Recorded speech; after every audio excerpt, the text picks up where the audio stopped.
नमस्कार, आप देख रहे हैं न्यूज़ बकेट और मैं आपके साथ विकास। श्रृंगार गौरी और ज्ञानवापी केस के मामले में नित नए मोड़ देखे जा रहे हैं।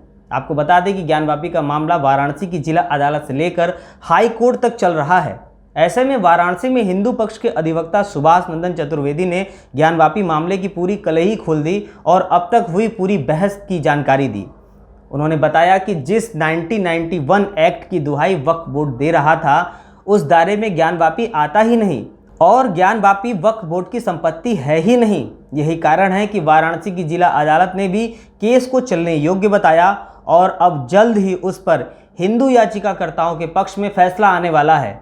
आइए देखते हैं कि हिंदू पक्ष के अधिवक्ता सुभाष नंदन चतुर्वेदी ने क्या कहा। सर, ज्ञानवापी पर जो फैसला आया है तो उससे जो है कहीं ना कहीं अब लग रहा है, लोगों की उम्मीद जगी है कि ज्ञानवापी में जो शिवलिंग मिला है उसमें अब दर्शन का जो है अधिकार हिंदुओं को मिल सकता है। क्या कहना चाहेंगे कुछ? बिल्कुल, देखिए, सबसे बड़ी चीज़ आपको स्पष्ट कर दूं, वो स्थान ज्ञानवापी परिसर जो है हिंदुओं का है, सनातन धर्मियों का है, आदि विश्वेश्वर का है, माँ श्रृंगार गौरी का है। इसमें कहीं कोई संशय नहीं है, सारा इतिहास बताता है और ये हजारों हजार साल से है, कोई नई बात नहीं है। 300-350 साल पहले मुग़ल आक्रांता ने उसको ध्वस्त किया। ध्वस्त करने के बाद बलपूर्वक उस पर काबिज हो गया। लेकिन स्वामी तो आदि विश्वेश्वर हैं, हिंदू समाज ही है।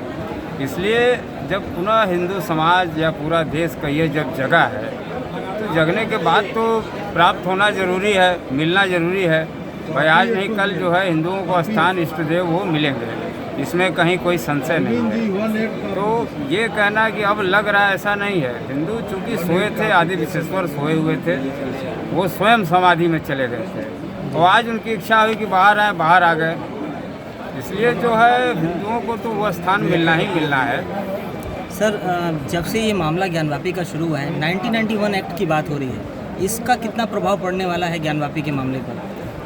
ये 1991 तो क्लियर हो गया कि भाई ये कहीं से बाधित इस हमारे दावे को नहीं कर रहा है। माननीय न्यायालय ने इसको खारिज कर दिया, उनकी आपत्ति को, उनके प्रार्थना पत्र को खारिज कर दिया है।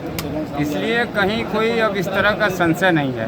न्यायालय ने माना है कि वक्फ की संपत्ति वो नहीं है और इसलिए ये 1991 के जो धर्मस्थल विधेयक कानून है वो उससे बाधित नहीं होता है।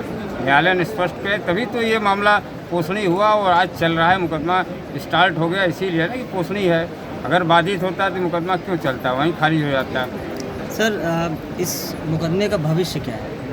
इस मुकदमे का भविष्य उज्जवल है, हमारे पक्ष में है। हिंदुओं को आज ये नहीं कल हमारे जो दावे हैं, हमारे जो अधिकार की मांग है वो हमें मिलना है, ये तय है। इसलिए ये पक्ष जो है हमारा सकारात्मक है, हमारा था, हमारा है और हमारा रहेगा, इसमें कहीं कोई संशय नहीं है। इस केस की पोषणीयता को लेकर काफ़ी समय से जो है वाद विवाद चल रहा था, क्या था वो सर पूरा मामला, कुछ बताएं इस बारे में? वाद विवाद पोषणीयता को लेकर मुस्लिम पक्ष जो है, प्रतिवादी संख्या 4 जो है, उसने एक प्रार्थना पत्र आपत्ति लगाई थी। उच्च न्यायालय में गए, हाईकोर्ट में, हाईकोर्ट ने खारिज कर दिया। ये सुप्रीम कोर्ट चले गए। सुप्रीम कोर्ट ने रवि कुमार दिवाकर जी का जो आदेश था उसको, उसके साथ ये वाद पोषणी है कि नहीं, इसको लगभग पुख्ता किया। इस पर न रोक लगाया, न इसको खारिज किया। कहा कि नहीं, ट्रायल जो कोर्ट है, जो सक्षम न्यायालय जहाँ चल रहा है अभी, वहाँ आप जाइए, उसको माननीय न्यायालय जो एक अनुभवी जो है, यानी कि जिला जज महोदय, इसको स्वयं सुने और सुन के तय करें कि ये मामला पोषणी है कि नहीं। उन्होंने 8 सप्ताह का समय दिया था। अगर सुप्रीम कोर्ट को भी लगता है कि बात चलने लायक नहीं है तो सुप्रीम कोर्ट में ही ये उनके 7 रूल 11 को एक्सेप्ट करते हुए उनके प्रार्थना पत्र को स्वीकार करता और हमारे वाद को खारिज कर देता। लेकिन सुप्रीम कोर्ट को भी लगा कि नहीं, ये सुनने योग्य है। इसलिए उसने कहा, एक पुनः मौका दिया मुस्लिम पक्ष को कि आप चूँकि न्यायालय में आए हैं, आपकी सुनवाई हम करेंगे। और न्यायालय जो है, जिला जज महोदय के न्यायालय में सुना गया। सुनने के बाद लंबी बहस चली, लगभग 2 महीने 2.5 महीने चली है और चलने के बाद जो है ये माननीय न्यायालय इस निष्कर्ष पे पहुंचा है कि जो है ये वाद पोषणी है और ये चलेगा। और उन्होंने निर्णय हमारे पक्ष में दिया है और मुकदमा ये अब शुरू हो गया, स्टार्ट हो गया है, जिसकी कल जो है पहली तारीख थी।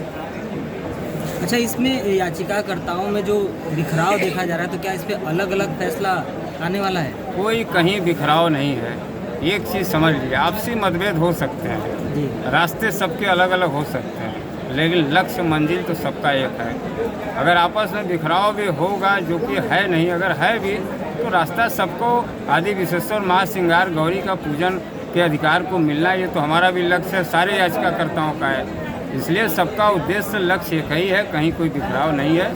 और रास्ते भले अलग अलग हो सकते हैं, कोई कहीं से चले किसी रास्ते, लेकिन मंजिल वही सबकी है। एक अंतिम सवाल, इसके पहले भी ज्ञानवापी का सर्वे हो चुका है, जो साक्ष्य आज मिले हैं वो इससे पहले भी मिल चुके थे, तो तब और अब की स्थिति में क्या अंतर है?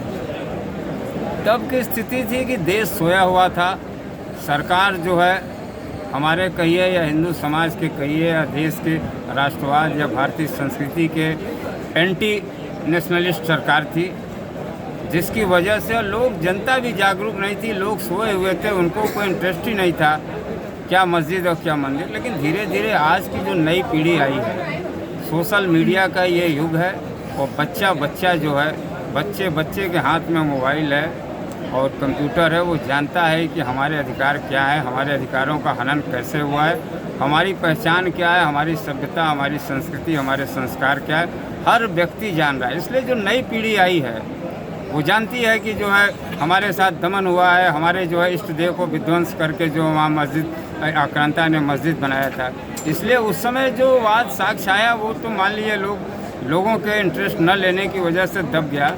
लेकिन आज का जो युवा है, पूरा देश जगा हुआ है, और आज हम लोग जिस गति से आगे बढ़ रहे हैं, ये गति जो है हमें हमारे जो है अधिकार को दिलाएगा, और आज नहीं तो कल आदि विश्वेश्वर महासिंगार गौरी के जो पूजन का अधिकार है, यानी कि ज्ञानवापी परिसर हिंदुओं को मिलेगा, ऐसा मुझे पूरा विश्वास है। तो देखा आपने कि आखिर हिंदू पक्ष के अधिवक्ता ने किस प्रकार से ज्ञानवापी मामले पर अपनी सफाई दी, और उन्होंने बताया कि आखिर इसका जो फैसला है वो एक समय के बाद हिंदू के पक्ष में ही आने वाला है, और वहां पर फिर से एक बार मंदिर का निर्माण होगा, और सनातनियों के लिए ये एक खुशी का पर्व के रूप में देखा जाएगा। पेश है न्यूज बकेट हिंदी मासिक पत्रिका। पढ़ें इस महीने की पूरी खबर विस्तार से हमारे न्यूज बकेट की मैगजीन में। हमारी ई मैगजीन को मुफ्त में पढ़ने के लिए अभी लॉगिन करें www.newsbucket.in पर। इसके अलावा रोज की ताज़ा खबरों के लिए हमारे YouTube चैनल को तुरंत सब्सक्राइब करें।